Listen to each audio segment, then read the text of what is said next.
मुख्यमंत्र्यांनी सांगितलं आहे। राज्यात केंद्रीय योजनांच्या अंमलबजावणीसाठी उपलब्ध होणाऱ्या निधीचा प्रभावी आणि वेळेत विनियोग करण्यास सर्व विभागांनी प्राधान्य द्यावं। यावर्षी विनियोगाचं प्रमाण 95% जास्त राहील याची खबरदारी विभाग प्रमुखांनी घ्यावी असे निर्देश मुख्यमंत्री देवेंद्र फडणवीस यांनी दिले आहेत। सह्याद्री अतिथीगृह इथं आयोजित केंद्रीय योजनांच्या निधीच्या उपलब्धतेसह त्याच्या विनियोगाच्या आढावा बैठकीत ते काल बोलत होते। यावेळी प्रशासनातले वरिष्ठ अधिकारी उपस्थित होते। पुढील वर्षी सुमारे 16 ते 17 हजार कोटी रुपयांचा केंद्रीय निधी खर्च करण्याची क्षमता असून त्यातील मोठा हिस्सा हा भांडवली खर्चाचा आहे।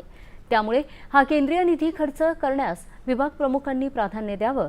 तसंच केंद्रीय क्षेत्रातील योजनांचा किती निधी कोणत्या विभागाकडे उपलब्ध आहे, त्यापैकी किती निधी खर्च झाला आहे आणि किती निधी शिल्लक आहे याचा विभागनिहाय आढावा घेऊन निधीचा वेळेत विनियोग करण्यात सर्वोच्च प्राधान्य द्यावं असंही त्यांनी सांगितलं आहे। गेल्या 2-3 वर्षात खर्च करण्यात आलेल्या निधीचे अवलोकन करून सर्व विभागांनी गांभीर्याने विचार करून आपल्या विभागातल्या त्रुटी दूर कराव्यात।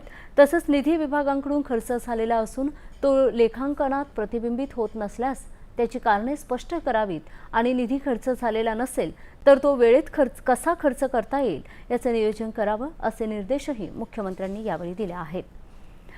केंद्र पुरस्कृत योजनांच्या गेल्या आर्थिक वर्षातील निधी विनियोगात शालेय शिक्षण आणि क्रीडा विभागाने 96% निधीचा विनियोग करून आघाडी घेतली आहे।